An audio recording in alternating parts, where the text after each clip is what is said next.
You're awesome. I'm awesome. You're awesome. Well, thank you. Yes. Thank you, Tammy. Yeah. You are too. Thank you. Just the effort you put in on the search committee. Well, it's been quite a process. It was a transition committee before Right. the search committee. Right. Going on for a while. So one of the things, I could do is with that. We signed it.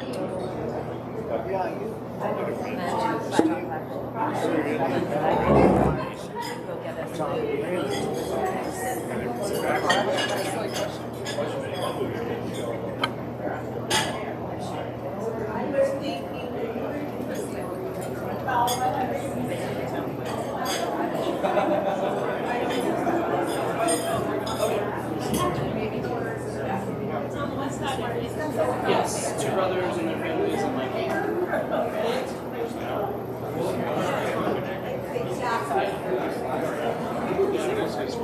started the first one with your 7 years ago.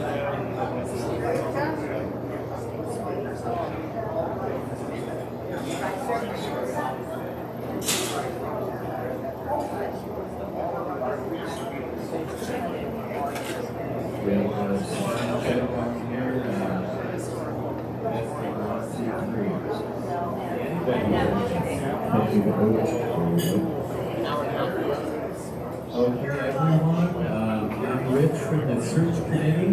We're going to now have a question and answer session. You can hear.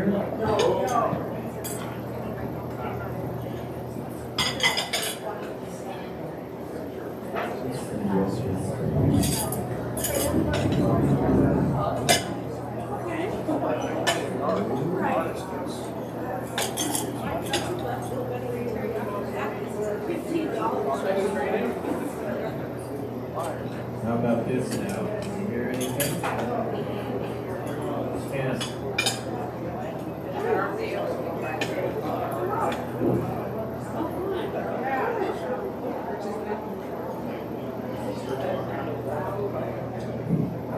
One, two, three, four, five. Oh, right there.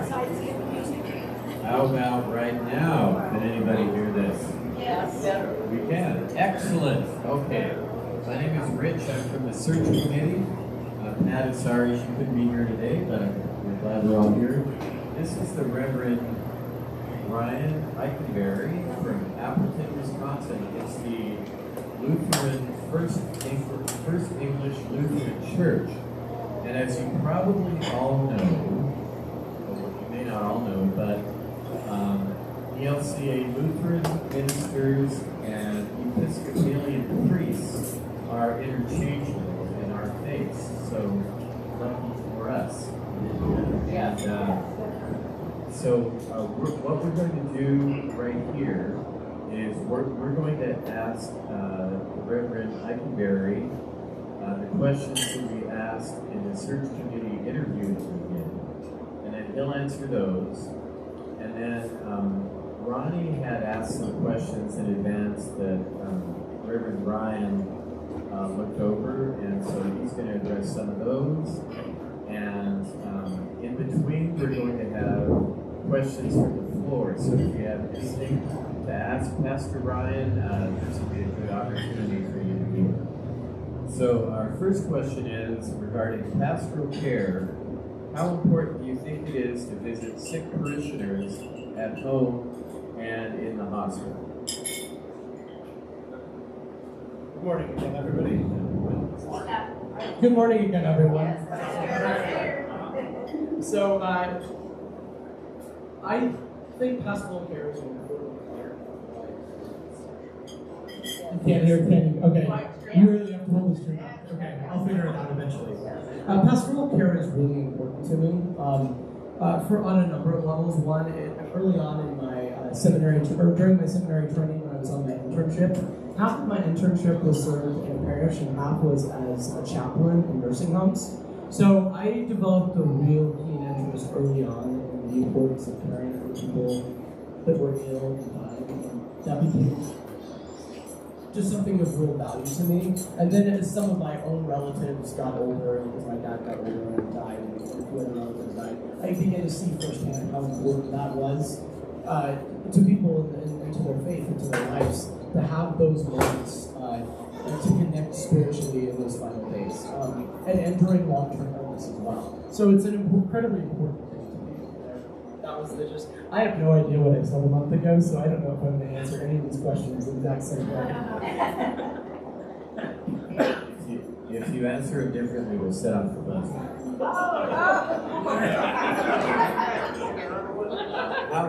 How would you be involved with the church community and the community at large, Cascade County and beyond?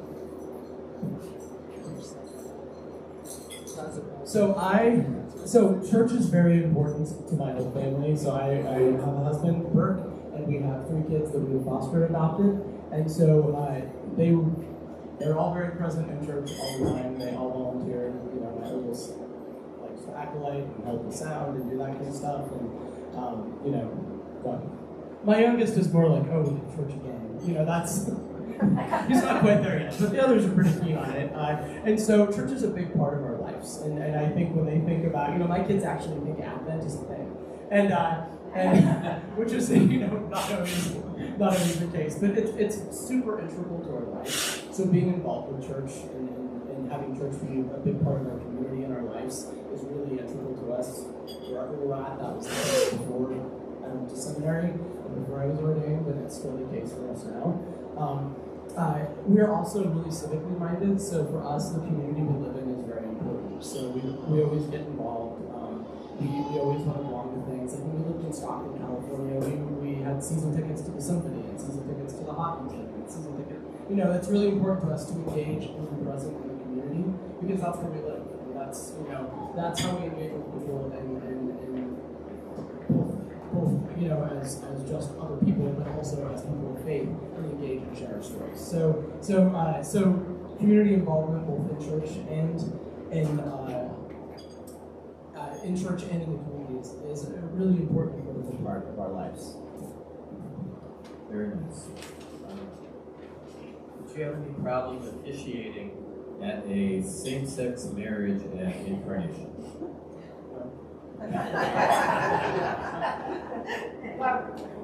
We can't hear your question. You couldn't hear my question? No, I didn't. Okay. The question was, would you have any problem officiating at a same-sex marriage event at Incarnation? And the answer is no. Question number 4. What do you want us to know about you? What to know about me? I think there's a few things I would want you to know about me. First, faith is pivotal to my life. You know, as I look back through my life into my early days, faith has always been kind of central. Even if faith wasn't a really present thing, my struggle with faith was always very central. So I grew up in a very, very, my parents were both very, very Christian. We grew up always going to church. I mean, we went to church on, you know, Sunday morning, Sunday night, Wednesday evening. You know, it was a constant present thing. And then we, you know, when we didn't go to church, we did devotions every night. And it was just very present in our lives. And for me, it was really important until I hit middle school. And in middle school, I decided I was an atheist. And I, you know, kind of held strong to that all the way through high school and into college. I started college at the Music Conservatory at Carnegie Mellon University, which is in Pittsburgh, Pennsylvania. I was a local performance major, and we were not really allowed to have jobs, but we were allowed to have church jobs on Sunday. So I had a church job at a Presbyterian church in Pittsburgh. And one Sunday, you know, I think I'd been there a year, and, you know, I'd never listened to a sermon. You know, I was either doing homework or talking to my friends in the choir loft, because there were several of my classmates that sang there as well. And I started listening to the sermon, and about halfway through the sermon, it clicked in my head, you know what, I don't think I was ever an atheist. I think I just don't like church. And so then immediately that put me into a little spiral, because I had to figure out what to do with that. If I believed in God, then what does that mean for me? And so a lot of my 20s was figuring that out. And as Rich mentioned, I'm ordained in the Lutheran Church, but I got there through a very circuitous route. So, I grew up Southern Baptist, and then later on my parents became Presbyterian. I went to Catholic high school. And then in my 20s, as I really started kind of wrestling with what I actually thought in terms of faith, I ended up in I lived in Portland, Oregon, and I ended up in an Episcopal church there, and went to the Episcopal church for a long time. And then when I moved back to California to do graduate school, I started attending the Episcopal church in my hometown. And so I was Episcopal for a lot of my 20s. And then when I met my now husband, we had been dating for about a year, and we decided that we wanted to go to church together. And he had grown up going to those 12,000 person warehouse things at the coffee bar, and that was way far outside anything I'd ever done in my life. And so I said, well, hey, why don't you come and check out church with me? And so at that time, the little Episcopal church I was going to was super high church, and that Sunday was the biggest liturgical disaster I've ever experienced in my life. Like literally every person in the service was new. So the thurifer dropped the incense, the whole room filled up with incense. The choir was choking because nobody could breathe. I mean, it was there was a visiting priest, and he was 90 years old, and it was the longest sermon I've ever experienced, and probably everybody else. So, we're walking out of the thing, and he looked over at me, and he's like, yeah, I can't do that. And so about a week later, we were walking down we lived in Sacramento, California, and we were walking down the street, and there was a Lutheran church having an evening service. And we're like, well, we haven't been to church today. Why don't we go check this out? I don't know anything about Lutherans. Let's I've never done this. So we went, and about 5 months later, we joined the church. And ultimately, 5 years later, I went to seminary, getting sent by that church. So that's kind of I always say I was kind of I'm Lutheran by compromise. So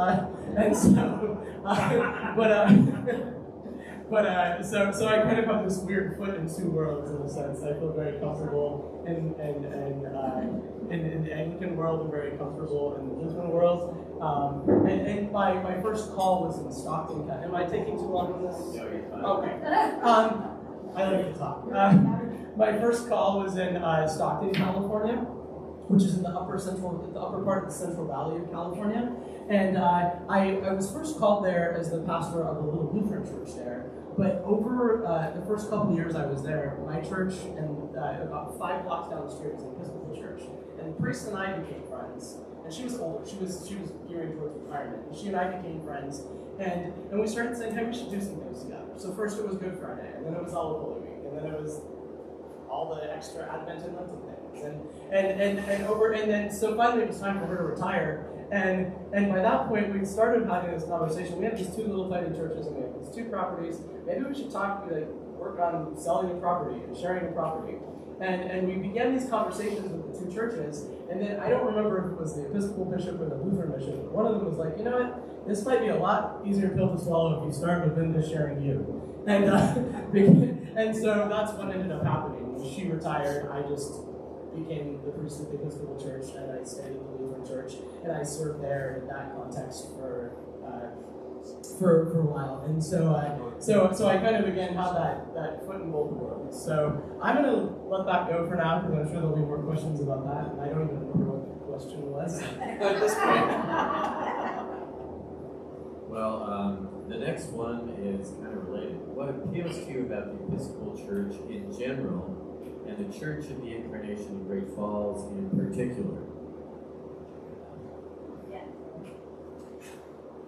So I think one of the things that really struck me when going back to my 20s when I first kind of started going to an Episcopal church and kind of found something that resonated with me is I really appreciated the bridge to the past, and I appreciated seeing a continuity within the Christian faith that wasn't just like, yeah, we're gonna make up something new because it's Thursday and why not? And so it's but having this real continuity, I also really latched onto the idea that hey, when I go to worship, everybody's doing the same thing. So I could literally go to church on the other side of the world, and we're reading the same things, and we're praying similar things, and the order of the service is the same, and we may sing it a little differently or a lot differently depending on where you're at and other things, but I really, really appreciated that sense of connection with past, but also how that connection with the past links itself into the present.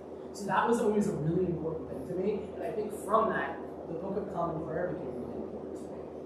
Because it was this way of, it's not just a book for Sunday, it's a book for every day. So, I early on in my 20s, I started doing morning prayer, and I still do it every day until today, because it's so impactful and meaningful to me. And the lectionary pulls me into daily reading the scriptures in a way that's not haphazard. It's not, I'm not reading, Matthew 20 times this year. Instead, I'm reading all over the scriptures and engaging with the whole Word of God to us. And so I really, really appreciate and value that. For incarnation, is that sufficient for that one? Okay. For incarnation. You want me to so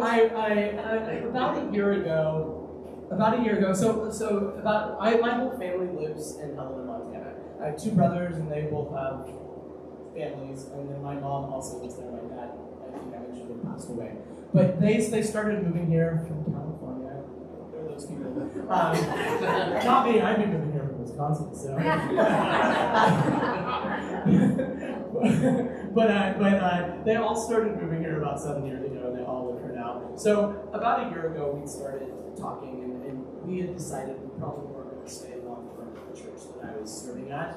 And Brooke had said, maybe it's time to start thinking about maybe looking at something in Montana. So my family is super important to me. So he's like, we could be closer to your family, and maybe this could happen. And so I would occasionally over the last year just start looking at jobs, and with that, I would look at Lutheran jobs, but then I started checking out Episcopal Youth Service, because I'm like, you never know, maybe something will come up there. And I think I always kind of wanted to get back in, and Burke's it's funny now, because Burke kind of, I think, prefers the Episcopal liturgy to the Lutheran one, which that's full circle. But so I happened to see your post one day, and I shot off an email to Canon Michaela and said, sure, go for, send what you can. I obviously don't have a profile for the Episcopal Church, I sent her my Lutheran one, and then I reached out to your search committee and started engaging and just learning more about you. And so now I'm here today. We're glad you looked. What are your thoughts about using the pulpit to make political statements? In other words, are you going to tell us how to vote?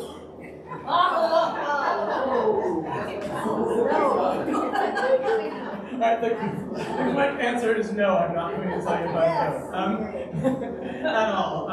Nor do I think the pulpit is a place for my politics or for anyone else's politics.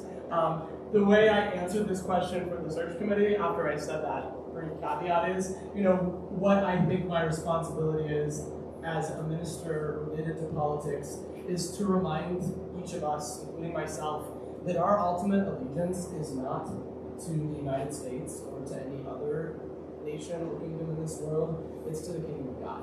And so our ultimate allegiance is to Jesus. Jesus is the one who professed to be our Lord, not whoever is in the White House or whoever is, the president of another country. And so that will be what I'll continually remind you of if I was to come here, is that our allegiance is to Jesus. And whatever we think and however we vote in November or any other, I don't know how often we vote in Wisconsin, which is really but tell me it's one time and sold me on the state. But that's our ultimate. It's not. That's our ultimate allegiance. No, I'm not doing it. That's where politics comes into the ball for me.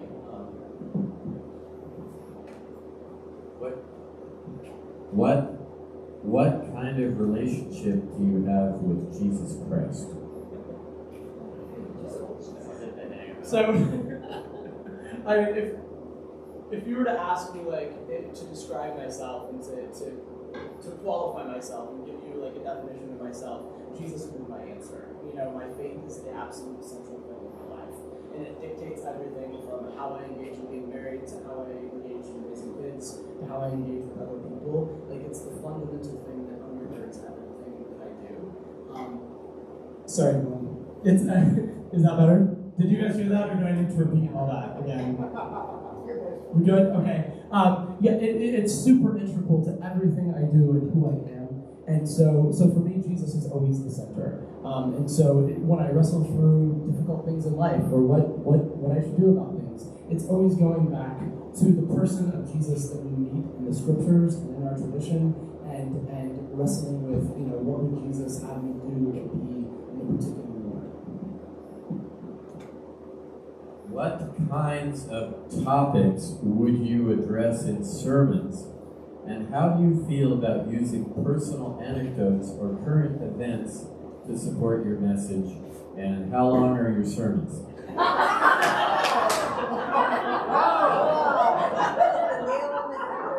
I think you almost have an interesting history with sermons here. My sermons are about what you heard today. They're between 10 and 12 minutes. That 12 is on the long side, but they tend to be about that. I manage scripts, so I know exactly how long the sermon's going to be, because if it's more than X amount of pages, I know I'm going to go over. So I tend to keep it at that spot.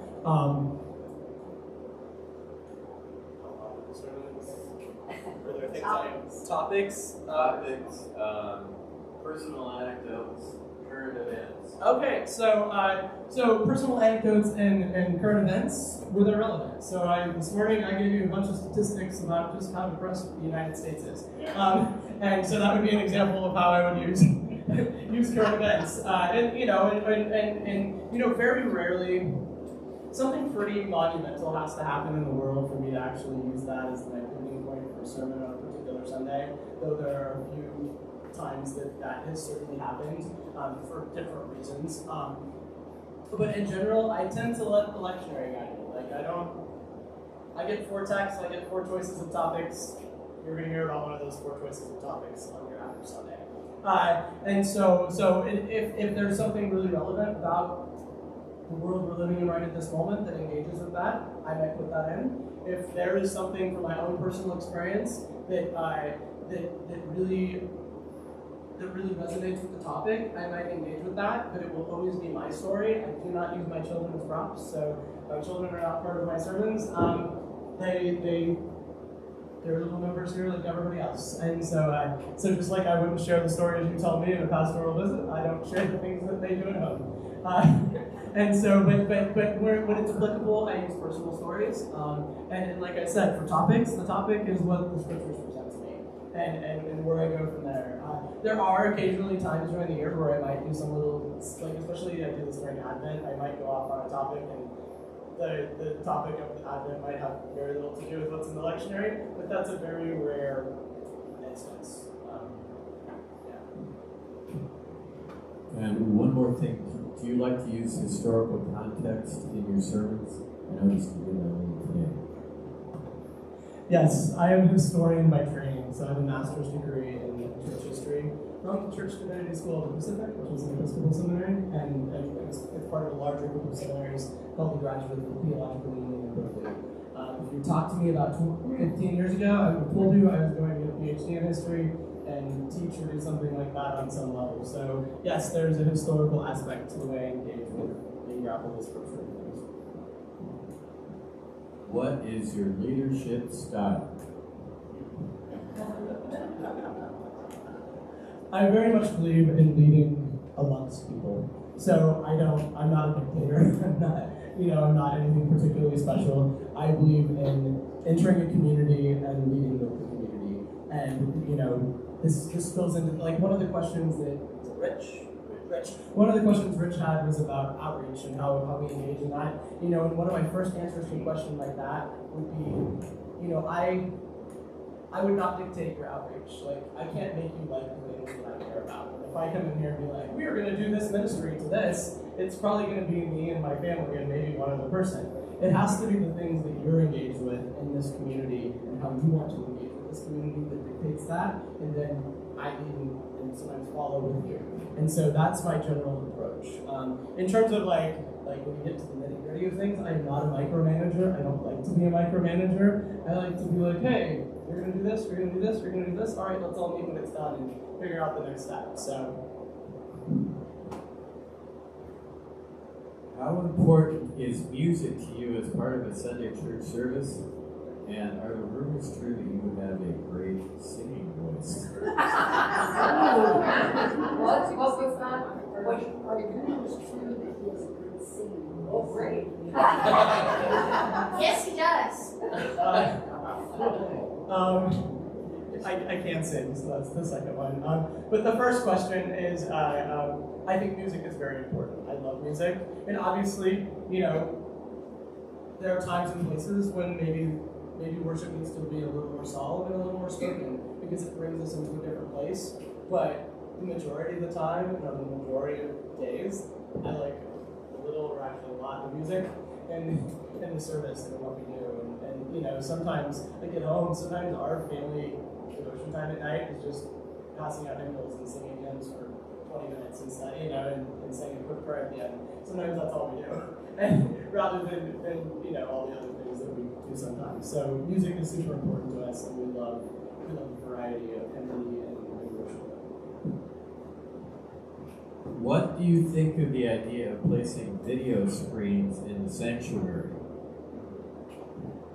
Well, as I said before, I'm pretty agnostic on this point. I really don't care. That's really up to a congregation and the way they want to engage with things. I just don't have strong feelings about it. Most of the churches I've ever been at have not had them. The church I'm currently at has them.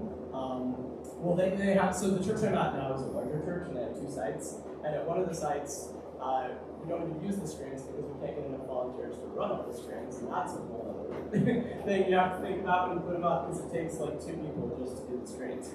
And so, and then you have to make the slides every week. So that's a whole other thing in fact. But like I said, I'm pretty agnostic. That's a community conversation and a financial conversation.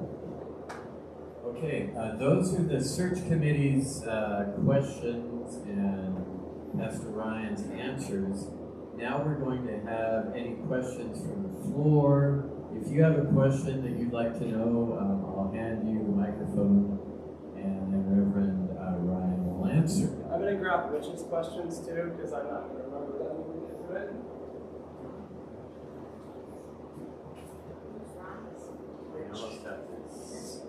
Oh, like this? Can you hear me? Somebody making me Yes, testing. Yeah, really close to you. Whoa, okay. There we go. So choke on it. You can hear when it, you can, so, yeah. Yeah. You can tell when it's, yeah.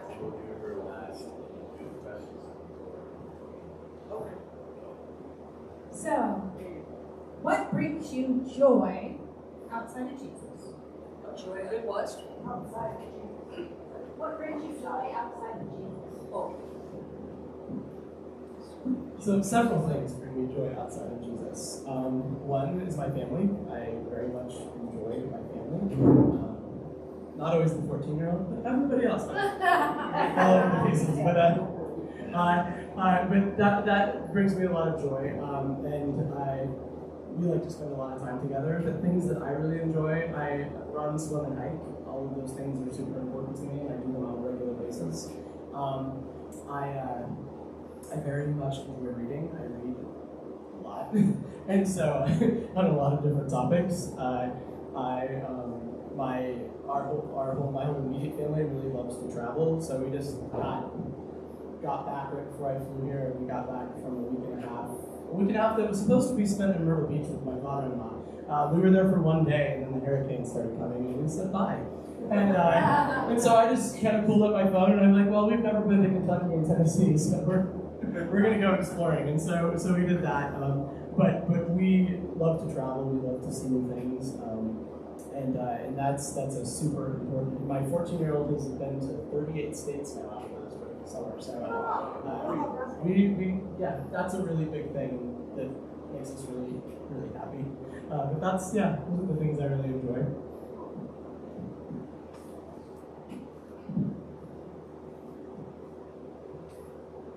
You see us, and you notice how few of us don't have gray hair. So we struggle with that because Closer. Yes. how do we bring new people, young people into our midst and keep them here while still engaging the rest of us? How to bring in younger people. Don't let the blonde fool you. Most of mine was great too, but no, that's a really good, honest, earnest question, and you're not the only ones asking that. I mean, every church I've ever been part of is asking that, and you know, if you go to Wisconsin, if you were to come to Wisconsin, the church that I'm at, you know, yes, there's some kids, but if you put it on a scale, you know, Gray is definitely winning there too, and so that is a really big question. And you know, unfortunately, all the statistics that have come out to us from like the Pew Research Institute and all the other PRI and Pew and all the other studies that have come to us for the last 10 years now keep saying the same things. And I think one of the things we can take from all of the information that comes to us is that one of the things we have to do as church, and this is not just to bring young people in, but to just bring people in.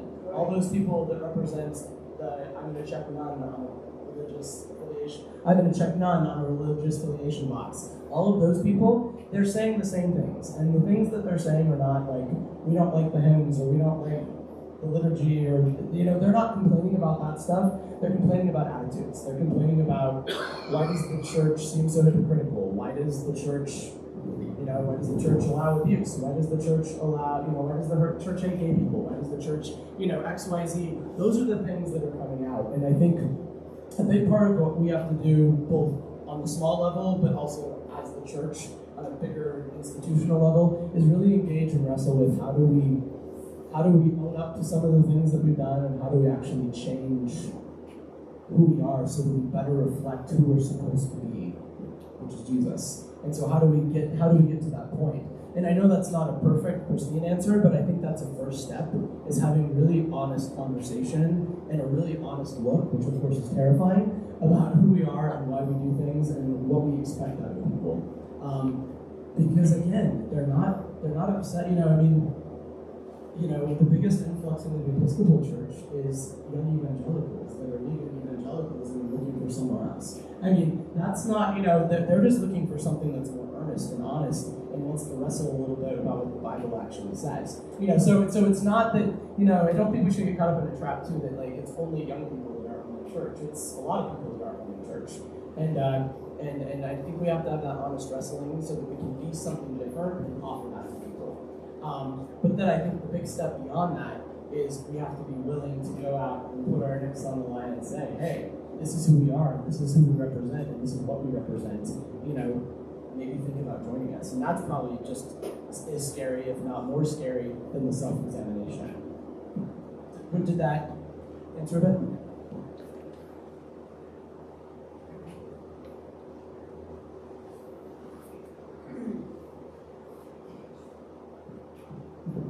Pastor Brian, how do you feel about the paperwork of the church?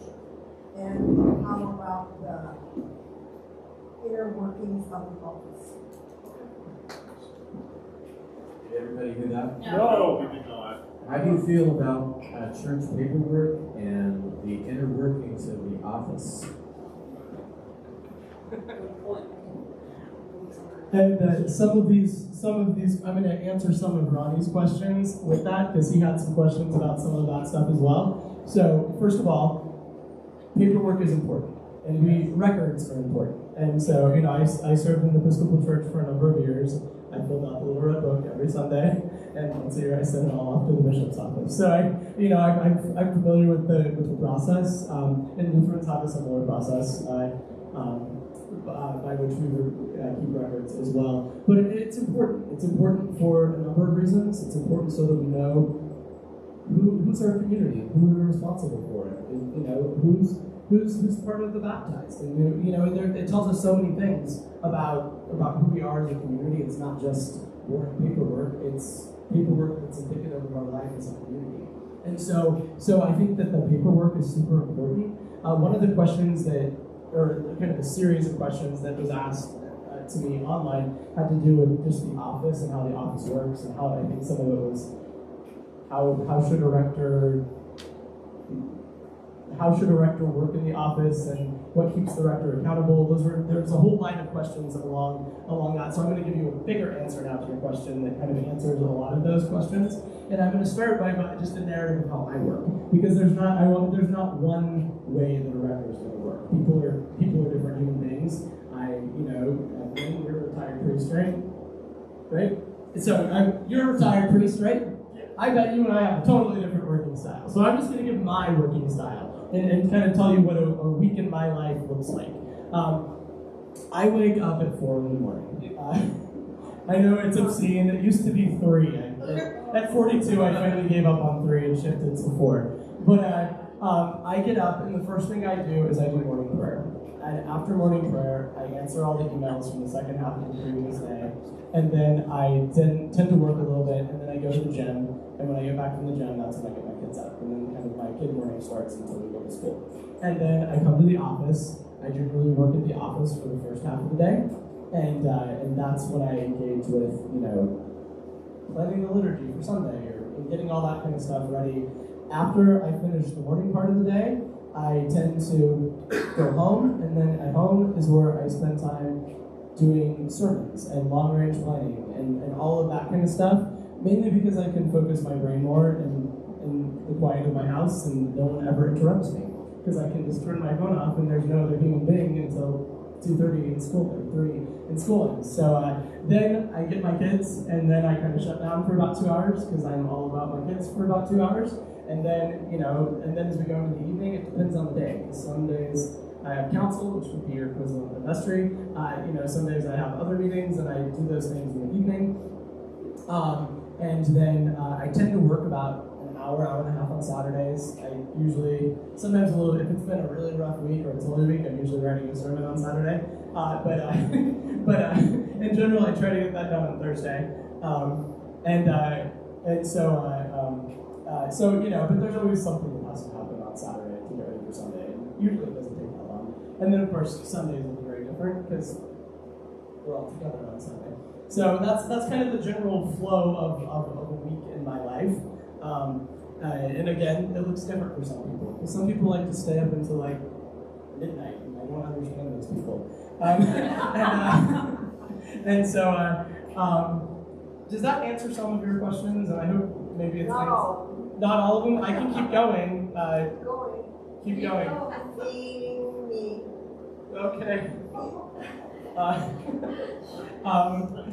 Going back to the questions, I like to have a presence in the office. I think it's important for me as the minister to be present in this space so that I can be, so that I'm accessible to all of you. I think that is super important. Look at all these questions again. What else would you like to know? When do you visit the shut-ins? Oh, that I generally tend to do on Fridays. That's usually my Friday activity. I come to the office for a couple hours, and then I have, so I currently serve as the associate, so there's 2 of us. We have a Google Doc list that we share online, and we basically just rotate them every other month. So every 2 months we visit everyone. So she'll visit half of them one month, I visit the other half, and then we flip the opposite month. I tend to schedule my visits on Fridays, but you have to be flexible because sometimes people can only meet on Tuesday or whatever. But generally, I come into the office for a couple hours, and then I spend the rest of my day on Friday doing visitations. Hospital visitation is, of course, just when it happens. So-and-so's in the hospital. They'd like a visit, so you stop whatever it is you're doing and go to the hospital.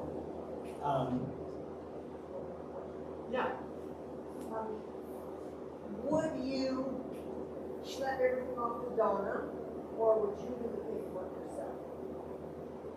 Okay, would I do paperwork myself, or give it to Donna? What paperwork are we talking about? What paperwork are you talking about? Church paperwork inside the church. It's a shared responsibility. Cool.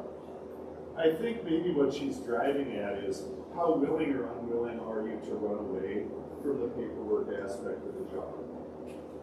I am totally type A, so unless everything is dotted and crossed, I can't handle life. So even if Donna did it, I'd be checking it. Like, I to be hope really so. honest. You better. I mean, I should mention, so I have a whole nother career. I mean, I didn't go to seminary until 35. So I have a whole nother career. I'm 47. I'll be 47 in a week now. But I had a whole nother career before this. So I have like almost 15-year career in education. And so I hope this will help answer some of your question. So I started out, my first job was actually, I taught English in Ethiopia for a year after college. I came back and then I taught elementary school. I taught kindergarten and third grade. And then after that, I got into higher ed administration. And I did that for a number of years. The last were 7 years at the University of California, Davis. My final job there was, I was essentially the chief of staff to the chief of staff for the provost of the university, who's the academic head of the university. So we oversaw every faculty member and 250 staff. So I'm pretty, again, I'm type A, I totally own it. I'm really good at that stuff. It doesn't bother me and I can do it really efficiently and quickly. So I'll just kind of leave it at that. That makes us feel really good. That's history. Okay, Chuck Jennings is next. Can you tell us a little bit more about your family, please? So a little bit more about my family. So my husband's name is Burke. We do have different last names because when we got married, we had no intention of ever having children. So we just didn't feel the need to change our name. So his name is Burke Wallace, and my name is Ryan Eikenberry. He is also in education. He has his PhD in education. He's always been involved with like alternative education, so like charter schools and like unique types of charter schools. The last 7 or 8 years we were in California, he served as the chief academic officer for the third largest charter school in the state. So he oversaw, I think, 400 teachers and about 3,500 students in 12 counties around the state. It was independent study charter, which is basically like public homeschooling. And so he did that in Wisconsin. He works at a project-based charter school where they don't have teachers or administrators because the kids just work on projects. So each of the advisors, at least one of the advisors, simply serves as both an administrator for certain aspects of the administration, but also oversees a cohort of students. And that's where my 14-year-old goes to school. He did middle school there. So that's what he does. I mentioned he's very involved in church. It's very important to him as well. And I assume they're at church or coming home from church right now. In terms of what he likes to do, what he really likes to do, he likes to work. So he pretty much just works all the time. But he tries to find. Huh? You're both type We're both type A. Neither of our children are. And like I mentioned, we have 3 kids. So all of our kids are from the foster system. Leon, who is 14 now, came to live with us right after he turned 6. And he had come to us. He had been in 8 different foster homes since the time he was 2. And so he lived with us for about 1 year, and we adopted him at the end of that time. And he plays basketball, he plays video games, and that's Leon right now. And Leon actually does really love to travel. He definitely has that love for us. Our youngest son's name is Tristan, and he is the second kid that came to live with us. And he came also right after he turned 6. And he got the dubious distinction of coming 3 days before Christmas in December of 2019. So the first year and a half Tristan was with us, which was very different because of COVID. And Tristan was a very fast, like Leon was like this 2-month process of meeting him and bringing him into our house. We got a call for Tristan on a Friday at like 8 in the morning, like, can I bring a kid over to meet you? And the social worker was there by 10, and then when she left, she's like, well, I have to place him on Monday morning, so I need to know by tonight if you'll take him. So we had met him for an hour. That does not give you a lot of time to process, and so he came the day before Christmas Eve, and then started COVID. So so it was a very different go with Tristan. Tristan likes to play, and that's about Tristan's more consists of play still. He's pretty he does some swimming and some things like that, but he's pretty happy not having structured activity. And then our final son is not adopted yet. He's still part of the foster system. We're in the process of foster adopting. And the answer to the question is yes. The state of Wisconsin will let him come here. I don't want to leave that lingering in the back of your minds. And so we're still in the process with him. He came to live with us. He is also 10. The two younger boys are 5 days apart in birth date. And so I kind of have twins in a weird way. They don't look anything or act anything alike. But Zeke is very musical. He had never done music before, but he immediately latched onto our piano, and about 2 weeks later he was taking piano lessons, and he's really carrying through that, and he's starting the trumpet in September at school. So yeah, that's one of the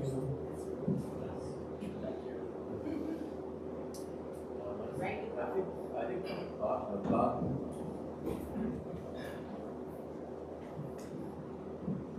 My name is Bob Shanks. I'm a retired Air Force senior national sergeant for your civilians in the 7th Strike. And I'm here to talk to the bishop about modifying services. He told me it's fine before. I'm going to go for the record. Are you flexible on it?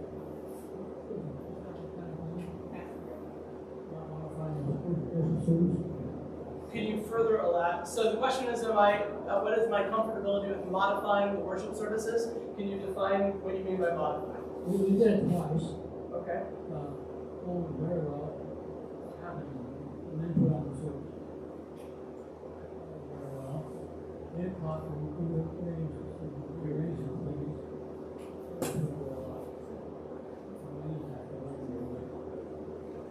Can't hear you, Bob. Okay, Bob is asking about whether the new rector would be flexible in modifying the services, and I think this goes to one of Ronnie's questions, which is, do you like Rite 1 or do you like Rite 2? And so, Bob, you like Rite 1, is that correct? For that one. So, so what do you think about 1 or 2? Wow. Okay.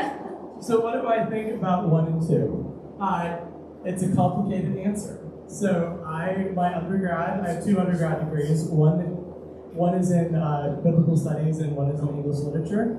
And my focus of English literature is like 16th and 17th century English literature. So like Milton and Dryden and Shakespeare and all those people. So part of me really loves Rite 1 because it resonates with something I really like deeply.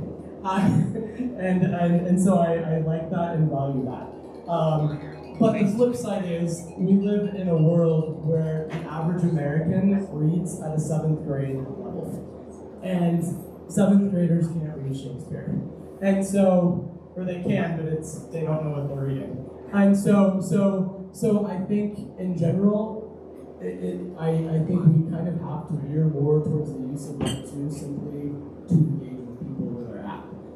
Does that mean we could never use Rite 1? No. Because we used it in my congregation in California. We used Rite 1 for certain things and certain occasions. I actually did a monthly, on the first Sunday of the month, we had a 5 o'clock service. I had 3 parishioners that were over 100. And they were very much people that liked Rite 1. And so I did a service really for the 3 of them, but I had about 6 people that came to it. And we did a Rite 1 service at the beginning of the month. And so I think there's cases to use it. I think there's ways to use it that can be occasional, that can add that to the worship. But I do think we always have to sit with what we're trying to do in terms of reaching out to people. And it's not so much that one's bad or good, it's simply people's ability to engage and understand. And so so I think that's part of it there. I know there was a number, Roddy had a lot of questions about this, so I'll just kind of just shoot through some of them now. One of it had to do with, are you open to additional forms of service music, like folk, jazz, contemporary, Taizé, that kind of stuff, and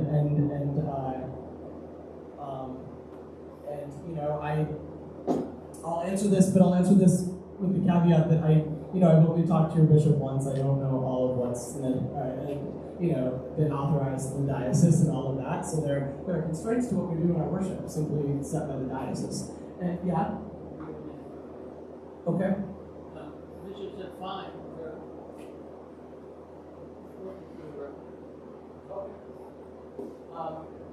But I am very open to musical expressions, and so when the service, like the last year, our service for Maundy Thursday, we combined a lot of music together. We used a lot of Taizé on Maundy Thursday. We actually this last year we began our Maundy Thursday service in our gathering area, and we began with a meal. And at the end of the meal, we did the foot washing. And at the end of the foot washing, we just started doing Taizé a cappella, and we processed all together into the sanctuary, and that's how our Maundy Thursday service began. Sorry, I'm not holding this close enough. But so I'm very open to using different forms of music and different expressions of music. I'm not afraid of musical set. In my context, we have I play 3 worship services every week for Sundays. One is they're all liturgical, but one is supposed to be contemporary, without the use of hymns. One is supposed to be, if you're familiar with Marty Haugen, he's a popular Lutheran writer, and he's popular with Catholics too. We have a Marty Haugen kind of service, and then we have an extremely high church service that we use essentially the liturgies that come to us from the Latin Mass. And so the things Luther brought into German, we use those in English. And so I plan those 3 services every week, and we use all different expressions. So there is no good contemporary Lutheran music. And so all our Mass settings are from Catholic writers. And so because they write good contemporary Mass settings. And so there's a lot of degree of flexibility, but again, it goes back to what we're authorized to do. We do have a bishop in the diocese, and we respond to them. So, yeah. Okay, we'll do some more questions from the floor, and then we'll finish up with a few more of Ronnie's questions. And yeah, I know. Thanks. As you can see, we are an older congregation. Most of us have children who have now grown up, and many of them have gotten married, and we're now learning how to be grandparents or great-grandparents. So some of us in the room, I guess we're more at the stage of preparing ourselves for the end of life,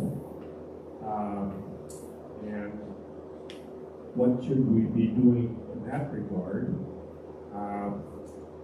We know we need to try to attract younger people, whether they're children or younger people who are still of childbearing age, to renew our congregation. So, do you have any thoughts on what we might do from a Christian education standpoint to fulfill both those needs? And if you have any of your, I guess, brief exposure to us, do you have any thoughts on what your vision might be for our congregation based on your talents and ministry? Yeah, so I'll caveat my answer to you with this. Generally, when I come to a new congregation, I take the first 3 to 6 months to get to know you. So, I don't feel the need to come in with guns blazing for change. We need to do everything different right now, because I have no idea who you are, and you don't really know who I am. And so the first there has to be a level of trust between us if we're gonna move down that road of making some changes. So if I were to come here, I would spend the first 3 to 6 months really just getting to know you and engaging with you and finding out the way you've done things historically. And I realize that looks different because you can go back and things that you hate now used to be the way you did it 80 years ago, but just really learning and engaging so that I can find out where you're at and what we need to do, and then I would start looking at the things we need to do to change together. In terms of the issues with younger people and faith formation, all of that kind of stuff, I think the point I'd start out with that is you are the congregation that you are, and so who you are right now is this group of folks. And so like faith formation, my first point of doing something in terms of faith formation is faith formation for people that are primarily gray hair, because that's where you're at and that's what you need. And as things change, as things develop, as small little babies grow up, we don't see anymore. He had to go home. He was a really small, quiet baby. He was still quiet all this time. But as babies grow, you have to do different things, and so that may mean at one point, So again, I'll get to that in a second. Going back to immediately, I would engage with you. We would set up faith formation for the folks that attend here, for people that are adults, and then once we had some kids, we'd probably move on to something basic like children's time during the sermon, because that's an easy point of contact for kids, and you can engage. We do children's talks every Sunday at the church I'm at. In fact, all my previous churches we've always done at children's time, where we call the kids up and have an engagement. And some of the, I've served in churches that are quite a bit like this. Sometimes my kids were the only kids. Frequently, my kids were the only kids. And then I've also been in churches where there's 25 kids in the front on a Sunday, and we have the children's time, but then later in the service after communion, they go off to classes. And so those are things that change. If we do get kids, we have to create something for them. But I would say my starting point would be where are we at right now, and let's create something that works for the community that we have, and then we begin talking about how do we become the community that we want to be or that we envision. And again, that's not just going to be me. That has to be us. It can't. It won't. It can't.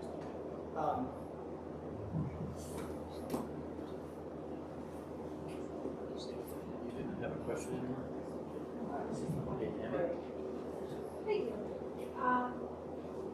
I'm interested in becoming a priest myself. Bishop Hardy has advised me that I need to wait Closer to the mouth. and I need to wait until we have a priest here. So, how are you at supporting? So it's trying to drive me nuts too. But at my parish in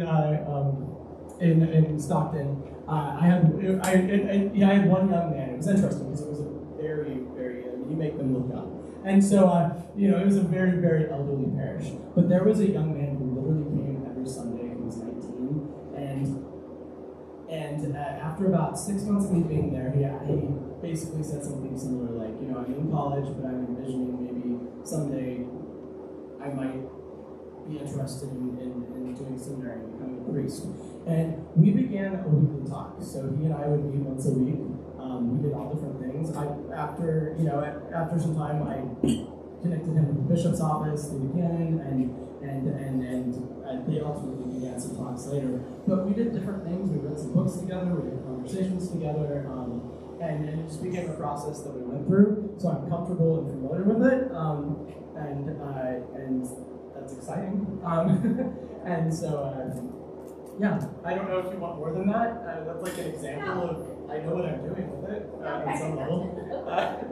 That's good. That's good. I've been waiting a long time for us to get a priest. So yeah. And Cammie, I agree with you. I hate this mic too. Thank you. Okay, and then Pastor Ryan is going to wrap it up with a few more things from Ronnie's list of questions, and then it'll be a wrap. So here we go. I've actually managed to answer about 2/3 of these through the course of this conversation. I just kept interspersing them. There was a lot of questions on here about like the logistics of worship, like Sunday, Saturday, Wednesday, 8 o'clock, 9 o'clock, 10 o'clock, 12 o'clock, when do you do it? And again, it's really hard to speak to those things when I have such a small knowledge of you yet, and what works and what doesn't work, and so I'm reticent to speak to those things. I am not a rigid person. Like, if you all want to worship at 10 o'clock, we can worship at 10 o'clock. Okay? I admit I'm not a fan of the midnight Christmas Eve thing. I wake up really early, but other than that, like, I don't think those are the things. Those are not the reasons people don't go to church, because it's at 8 or because it's at 10 or because it's this or that. I mean, as I mentioned earlier, there's a whole lot of other reasons people don't go to church, and it's not those little logistical things.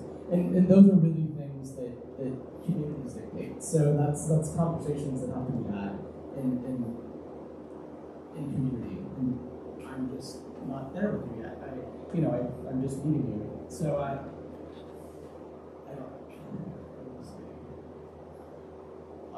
In terms of place, does it always have to be in the sanctuary or things like that? I mentioned how we did Monday, Thursday at 2 different locations and came together. I hosted at my current church and at my previous church. Of course, that was just because of COVID. We hosted some outside worship during the summer. Well, in California during COVID, we hosted it in the winter too. We had a 30-minute Christmas Eve service outside in the middle of the day so that we could have Christmas Eve. I'm not recommending that here.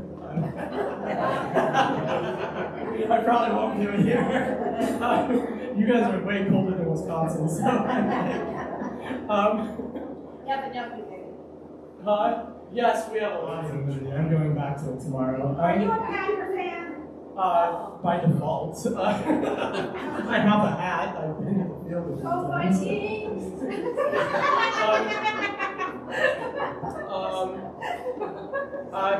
I talked about the outreach stuff and the growth stuff.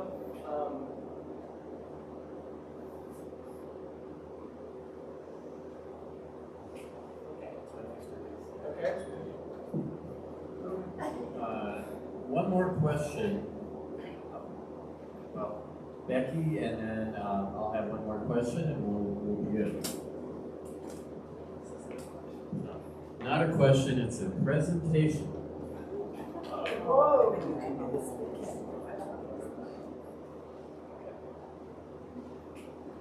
This is for you. Thank you.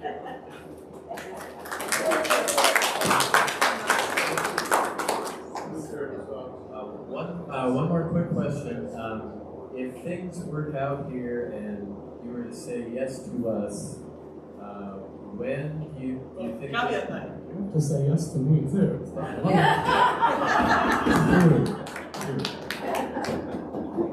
a mutual yes. If it's a mutual thing, when do you think logistically you might be able to start here if everything works out and everybody says yes? So we've had many iterations of this conversation at home, and actually now my husband's already applied for 2 jobs in Montana because they came up. You guys are very new to charter schools, and they're looking for a head of charter schools for the state. So he applied to it because that was pretty much the best job offering that he could have applied for in terms of his skill sets. So the reality is, for me and where I'm at, I have to stay through October, where I'm currently at. I have the way I've committed myself in September, and also we confirm. Lutherans are really big on Reformation Day, so we confirm on Reformation Day, and so I feel the need to finish that through with my confirmands, because in our tradition, bishops do not confirm the pastor confirms. So I have that date, and also my son is getting confirmed, so I kind of want to be there for that too, and I want him to be there for that. But So that's kind of the fixed date for me is I have to do that. No, I also have to give notice, and I need at least 6 weeks notice within that time frame. So that's kind of broadly. For Burke, it really depends on does he get a job, does he not get a job? Because we may have to extend, and he stays in Wisconsin, and I move here, and then which kids go where, and so it could be a little bit of a process. But for me personally, getting here after October 31st. Is your 14-year-old son he likes video games. If that counts as electronics. He does help with the sound work, but he's more of a push the button, not a get inside and turn it around. My youngest would be very happy to take apart the sound system for you, but I can't promise it'll go back together. Let's give a big hand for Pastor Ryan.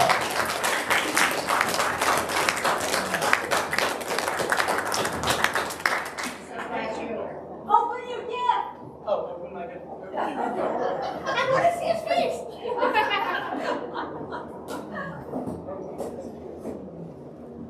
You want to see my face? Wait, does it explode or something? I exploded in a fun way, not the bad way.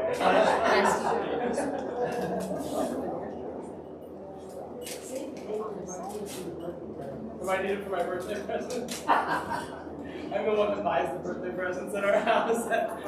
Nothing much happens for me on my birthday. It's August 24th. Oh, wow. August birthday. It's a good month. I'm a Virgo.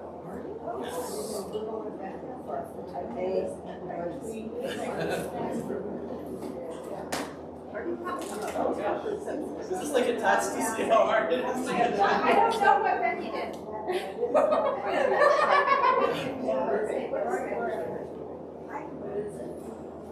Oh, now I think it's a one. Now that I'm getting to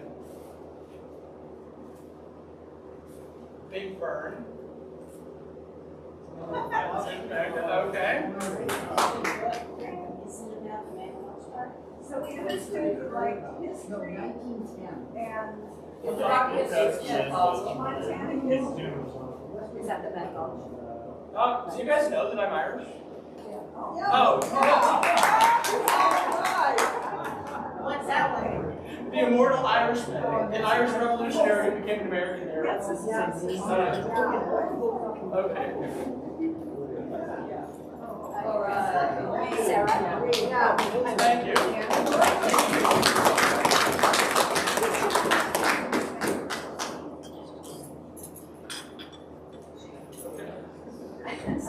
Thank you for coming, and thank you for your Thank you.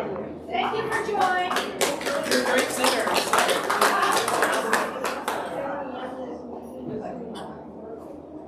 We could.